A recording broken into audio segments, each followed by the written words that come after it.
I've been in the state for 26 years now, and I was actually raised in Ohio, and I went through Catholic grade schools and high schools, and then eventually I went on to the Air Force Academy, and went on to spend 30 years in the military. The people that know me pretty well know that I'm not a man that speak a lot. So I'm probably going to use all my words today for the next week, so my wife's not going to have anybody to talk to. So this is different for me to get up and speak about something quite like this. When Fred asked if I would do that, it was back in the, I think it was back around January or February, and I was really having a tough time trying to decide how I was going to put my words together to make a message that could actually resound to some folks. And I struggled with that until just a couple weeks ago, honestly. And I kept praying about it, trying to figure out exactly how I was going to do it, because I wanted it to be meaningful. And my pastor, Pastor Brian Cook in the back there, came with a group from ACF Church. His sermon 2 weeks ago, he was running a series called Campfire Stories, and he was talking about different parables. And the parable that he was talking about was the sower and the seed. And that one really hit home, because it pretty much summed up my whole life's journey to get to know Christ. So I'm going to start off by just going through a little snippet of the video, and then I'm going to talk a little bit about how that relates to my life, and then we're going to go to one more video, and that's another video. And that's another video that the church had put together about 1.5 years ago, and then we'll talk a little more in depth. So please concentrate a little bit on this is Matthew 13. I think it's verses 1 through 17. Think about this, and then I'll come back to it. So go ahead, April. This is Matthew chapter 13. Verse 1 says this. That same day Jesus went out of the house and sat beside the sea, and great crowds gathered about him, so that he got into a boat and sat down. And the whole crowd stood on the beach, and he told them many things in parables, saying, A sower went out to sow. And as he sowed, some seeds fell along the path, and the birds came and devoured them. Other seeds fell on rocky ground, where they did not have much soil, and immediately they sprang up, since they had no depth of soil. But when the sun rose, they were scorched, and since they had no root, they withered away. Other seeds fell among thorns, and the thorns grew up and choked them. Other seeds fell on good soil and produced grain, some 100-fold, some 60, some 30. He who has ears, let him hear. Then the disciples came and said to him, Why do you speak to them in parables? And he answered them, To you it has been given to know the secrets of the kingdom of heaven, but to them it has not been given. For to the one who has, more will be given, and he will have an abundance. But from the one who has not, even what he has will be taken away. This is why I speak to them in parables, because seeing they do not see, and hearing they do not hear, nor do they understand. Indeed, in their case, the prophecy of Isaiah is fulfilled that says, You will indeed hear, but never understand. And you will indeed see, but never perceive. For this people's heart has grown dull, and with their ears they can barely hear, and their eyes they have closed. Lest they should see with their eyes, and hear with their ears, and understand with their heart, and turn, and I would heal them. But blessed are your eyes, for they see, and your ears, for they hear. For truly I say to you, many prophets and righteous people longed to see what you see, and did not see it, and to hear what you hear, and did not hear it. This is God's word for us today.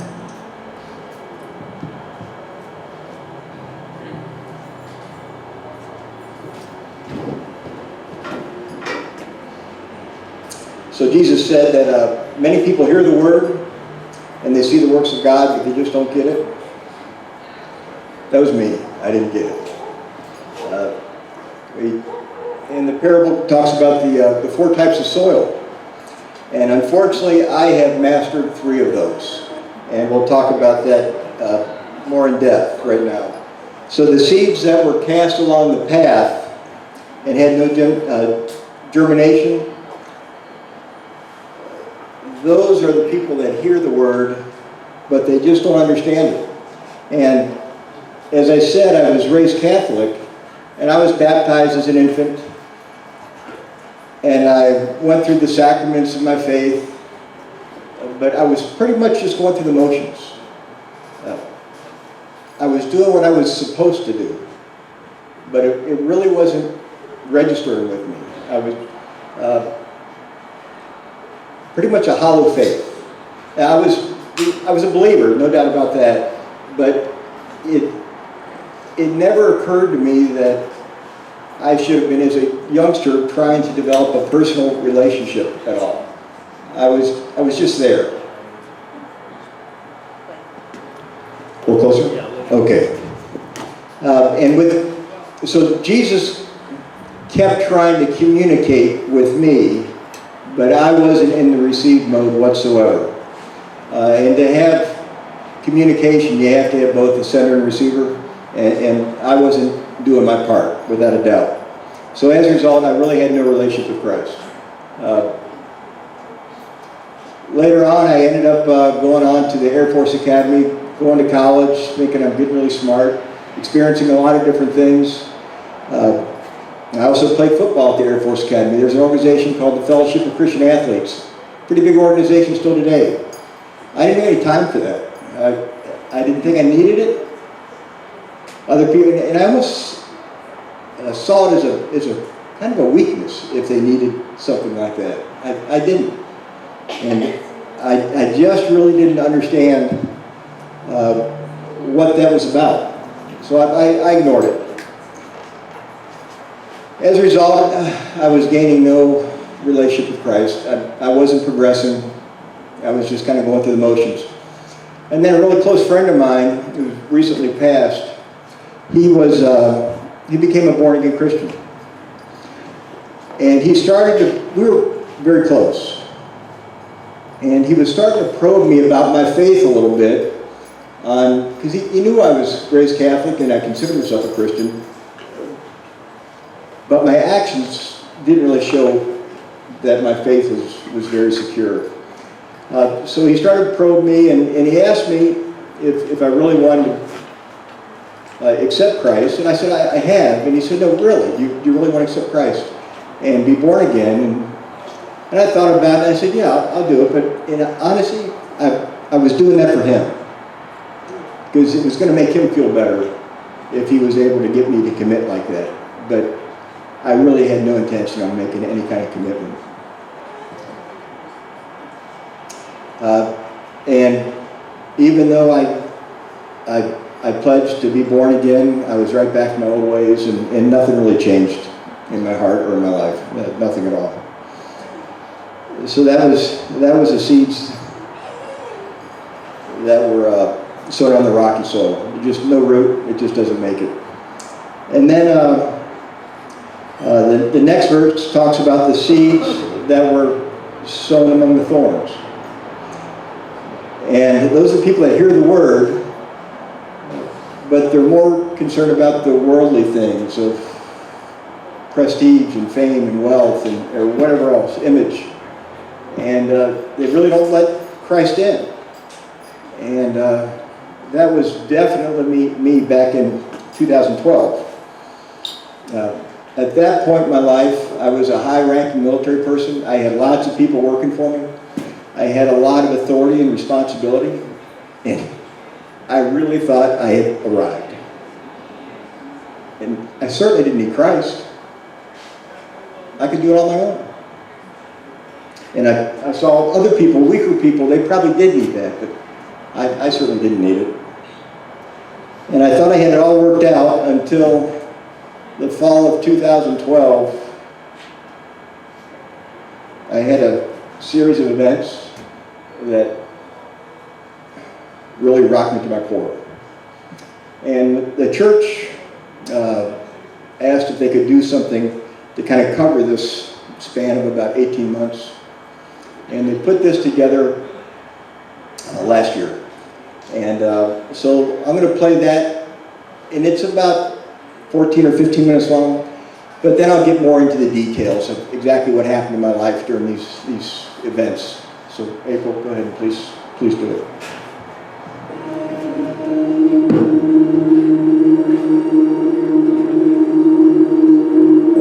Let's just start. Introduce yourself. Okay, my name is Blake Getty. I've been in Alaska since '94. I separated from the active duty Air Force after 10.5 years, and I knew if I ever got to Alaska, this is the place I would probably stay. And here I am, 25 years later.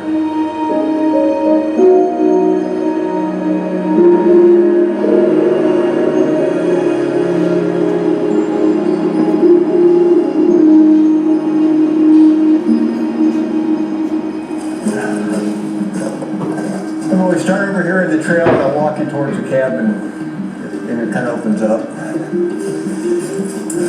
This is the original cabin, and there's been improvements made to it.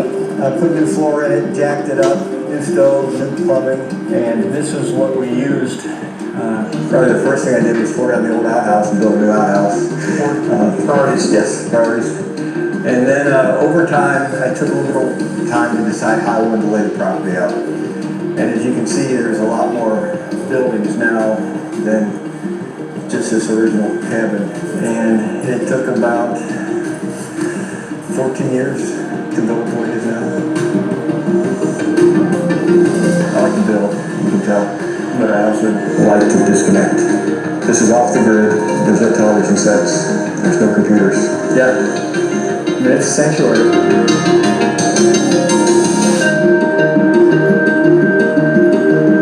2012, a friend of mine came down it was in November, just to get stuff ready for the trapping season. It opens up in November. And we took the boat upriver and to an area that we had planned on trapping in. And that's when I had my accident.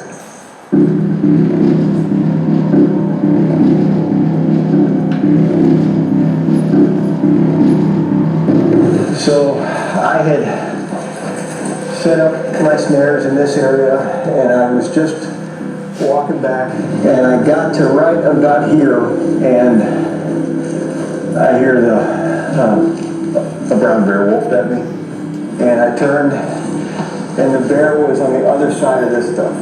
I could see the total profile. It looked like a great big male. So I got squared up with it, got my arms up, and I just yelled at it, so it knew I was human. And it paused, and then it faced me, and then it came up off the ground on its hind legs, put its head back and gave a big roar. And then it hit the ground and started coming down. Turned that corner, came off the ground, I jumped and came off my left foot and stepped inside. A big brown boar shot past me. As it went by, the bear rotated and reached behind with its far arm and hooked my left eye. But what didn't make any sense was the claw, it started from the front and ripped back. It came out and jumped over top my artery and vein, reinserted and finished cutting around the back. Had it gone right through, I would have been dead probably in 15 seconds. And then I was on the ground. So I sat up right into the mouth of the bear, and my entire head was in its mouth. The top canines were on the back of my head, and the bottom teeth had me hooked underneath the jaw, and I couldn't get my head out of the mouth. Finally, it relaxed the bite enough that I was able to pull my head out. Just as it did that, the canines came down and cut through my forehead and took my nose off and ripped this open, and I thought I lost that eye because when that flap came down, it filled that eye up with blood. I could still see on the left, I couldn't see on the right eye. And it kept working on me, and I'm getting lower and lower until I'm all the way on the back. The bear bites my left or my right knee. So much pressure that it shattered my fibula. And its mouth's open, it's dripping blood. my blood, and then it just explodes off the ground and gives me a double on my sternum. Didn't break anything, and that wounded me, and I had nothing left in the tank. I was there really close, just inches from my face, and just stared at me. I didn't move, and it turned and walked that direction. The whole ordeal lasted not more than probably 2 minutes.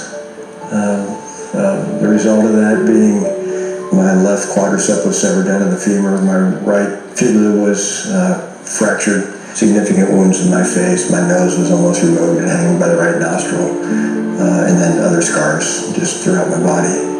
I had to walk out of that with the help of my friend and was made it to an ambulance and then was life flighted from Central Peninsula Hospital up to Anchorage.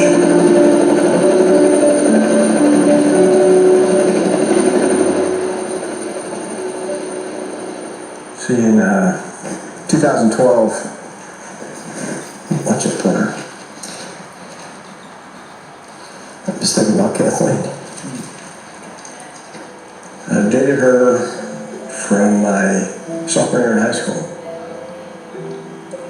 All through my college years at the Air Force Academy, got married soon after. She was the president of the Alaska Nurses Association. She had some work injuries that caused her health to deteriorate pretty rapidly, to the point that she didn't get out of the house much. Her blood pressure would drop all the time, and I had to go shopping, go grocery shopping, and do some other stuff. And when I got home, so I came in the door, I said something to her, and there was no response. And I carried groceries upstairs, and I saw that she was not conscious. She had passed out before and had other issues, and I had revived her a few times in the previous couple of years. And I worked on her for a while and called 911. And the responding paramedic turned out to be a friend of mine.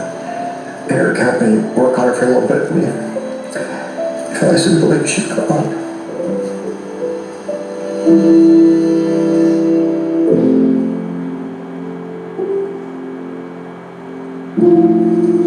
I just held her. I held her for probably an hour.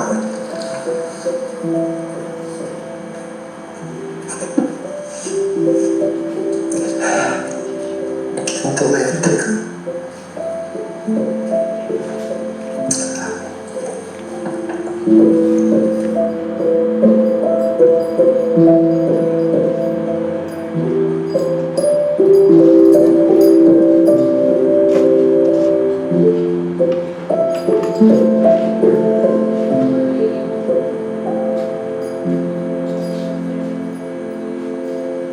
One week later, then my mom was in town and my friends were kind of surrounding me to keep an eye on me after Kathleen had passed, and came down to the cabin to just get some quiet time while we were down here.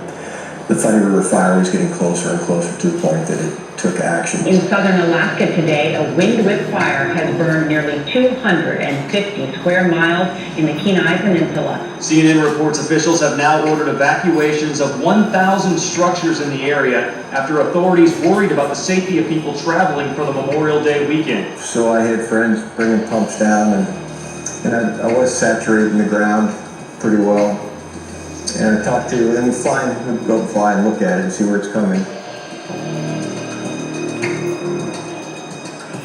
So we were flooding the back, the fire's coming from the south, flooding the back area.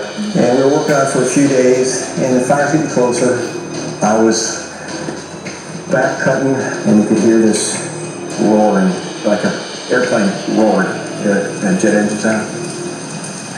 And you could look up and you could see just a wall of black. So a friend of mine, I said, can we go down the trail and see how close this is? And he was gone for about 5 minutes, and he came running back and he said, "We have to go."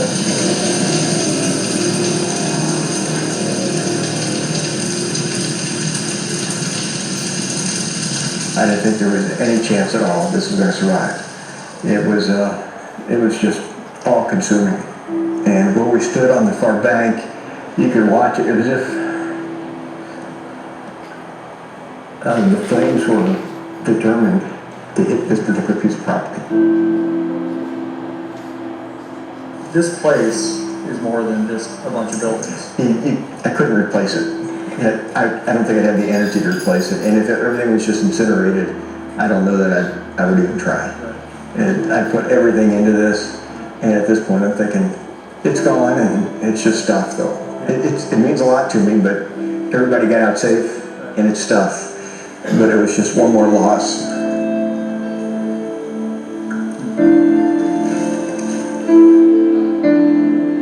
Everybody wanted to come back and look at the place and see what was going on. And I took one person with me because I didn't want to jeopardize anybody. And we came, and there were fires, small fires burning around inside the perimeter. Everything outside was gone. At the end, there was not one structure that was even singed. Nothing.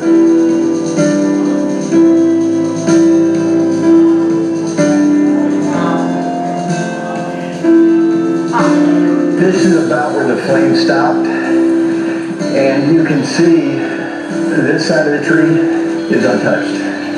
There's no char or anything, and the fire came from that direction. And if you look to the other side, it's just incinerated, like if somebody had a blowtorch on it. And then for 26 miles, everything is gone. Wow. So it's headed towards the river and engulfed everything around here except for this little piece of property. Yes, the postage stamp. It's incredible. It might seem counterintuitive, but the fire actually kind of renewed my faith. That's essentially a rebirth in that I want to be a better man than I was in the past.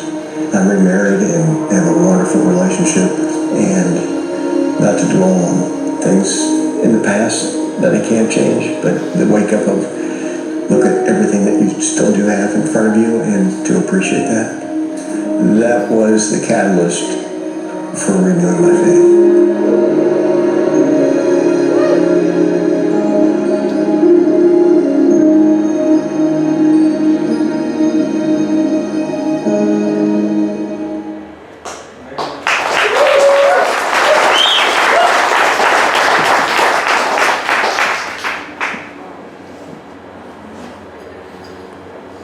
Still a little emotional. So I have to clear up something from the video. There's an error in there. When the mauling happened, Brian and I, the guy I was with, he was hit also but not hurt. We thought it was a big male. It turns out he went in the next day to clear some snares because I wasn't going to be back for a while. And he saw that it was a really large sow with a single cub. So I know what you're thinking. Yes, I was whipped by a girl, but I'm over that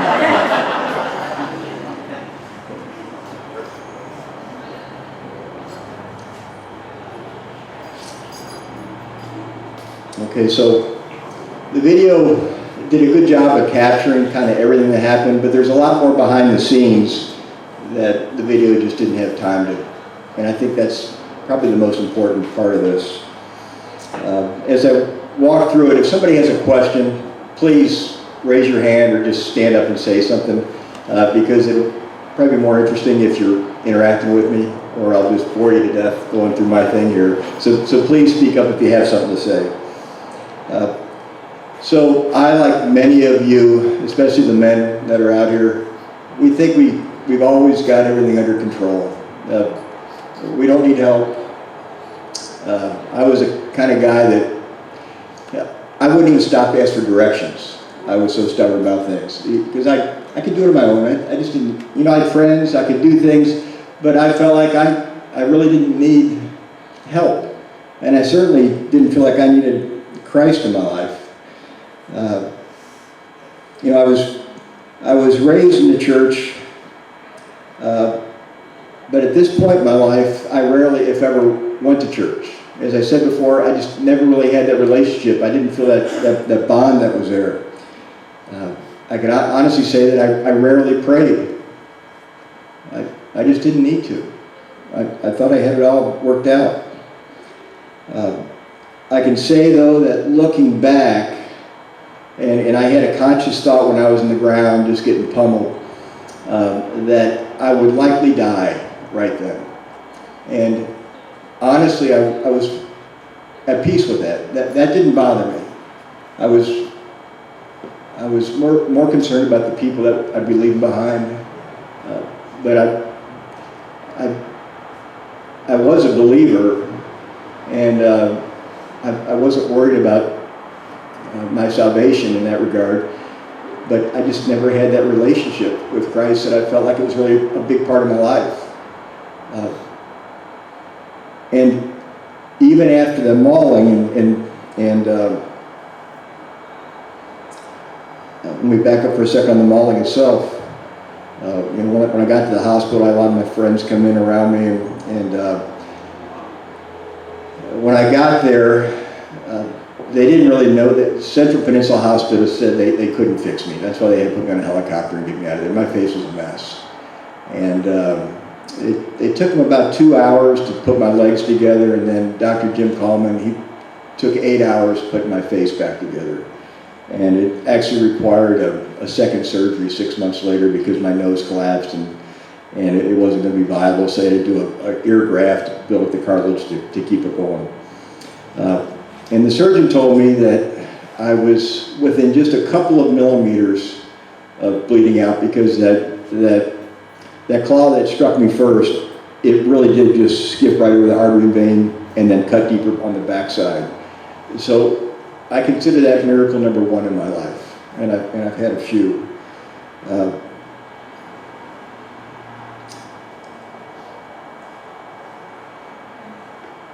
So recovering from that, I was hospitalized for about a week.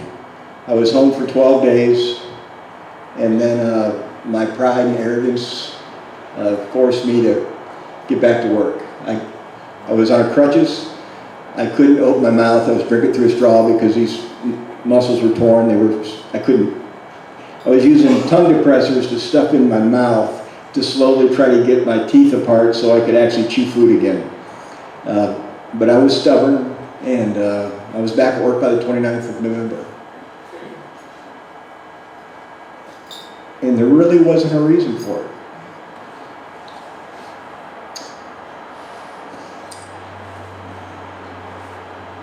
And after my recovery, it was progressing pretty well. I never did take time to give thanks. I felt that I could overcome this.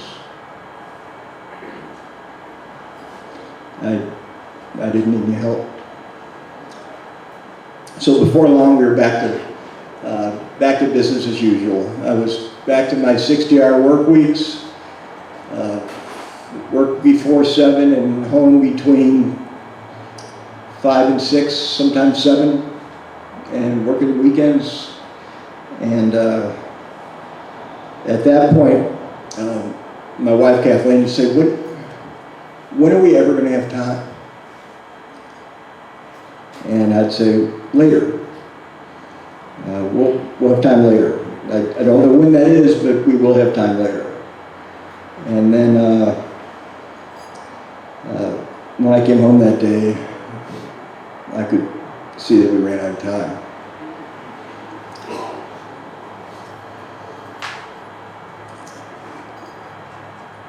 You know, I was hurting really bad, but I really never stopped to pray, even at that point, even when I was at my lowest. So, for the most part, I guess I was just numb. I was devastated, numb. I felt super alone. And I reached out a little bit to some friends, but I pretty much just isolated myself and just did my own thing. And I didn't pray. I didn't ask Christ for any strength. I just figured I could still do it all on my own. And then a week later, my mom was up in town, kind of surrounded by some people because they were worried about me. Went down to the cabin, and you could see the Funny River fire was blowing up. At first, we were told not to even be concerned about it. It wasn't going to be a factor. Then it got closer. We started flooding the ground behind the cabin. And it got closer and closer, and you saw that that was just a big wall of flame that was coming. We were trying to cut a fire break. We had pre-positioned valuables on the shoreline that we could get across the river pretty quick if we needed to. And when John Rounsford came running back and said, "We got to go," we had some people sleeping because we were doing shift work. So everybody just go. And it was at that point when I just kind of walked off by myself and I prayed.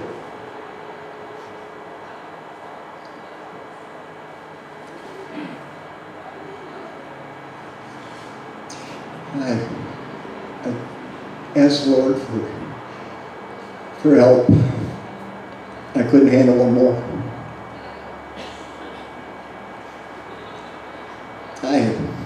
I just didn't have the strength.